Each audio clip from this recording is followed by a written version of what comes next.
మన regular breakfast రెసిపీస్లో టేస్టీగానే కాకుండా హెల్తీగా ఉండే అతి కొద్ది రెసిపీస్లో పెసరట్టు ఒకటి. పెసరట్టు హోటల్ స్టైల్లో క్రిస్పీగా రావాలంటే ఎలా చేయాలో ఈ వీడియోలో చూద్దాం. Welcome back to టేస్టీరా.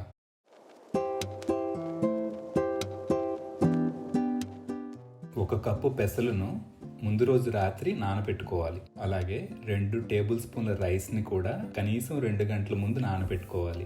Rice add చేయడం వలన పెసరట్టుకు ఎక్స్ట్రా క్రంచీనెస్ వస్తుంది.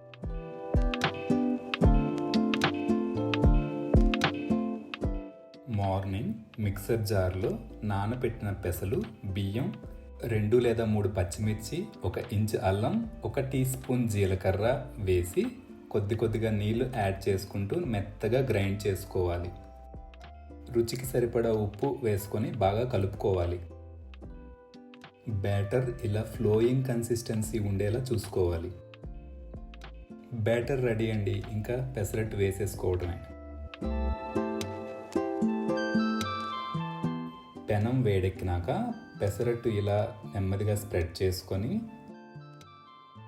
అంచుల్లో కాస్త ఆయిల్ వేసి మధ్యలో ఇలా కాస్త నెయ్యి వేసుకుంటే పెసరట్టు హోటల్ స్టైల్లో క్రిస్పీగా వస్తుంది.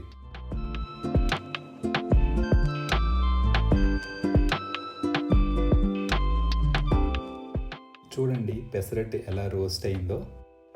Pesarattu protein and fibre rich food అండి. ఒక పెసరట్టు తింటే కనీసం 6 నుంచి 7 గ్రాముల ప్రోటీన్ వస్తుంది. Tasty, healthy and gut friendly కూడా. ఈ టిప్స్ ఫాలో అయితే మీ పెసరట్టు కూడా క్రిస్పీగా వస్తుంది. నచ్చితే లైక్ చేయండి, షేర్ చేయండి, మీ ఫీడ్బ్యాక్ని కామెంట్ చేయండి. మరో ఈజీ రెసిపీతో మళ్ళీ కలుద్దాం. Until then, bye bye, happy cooking.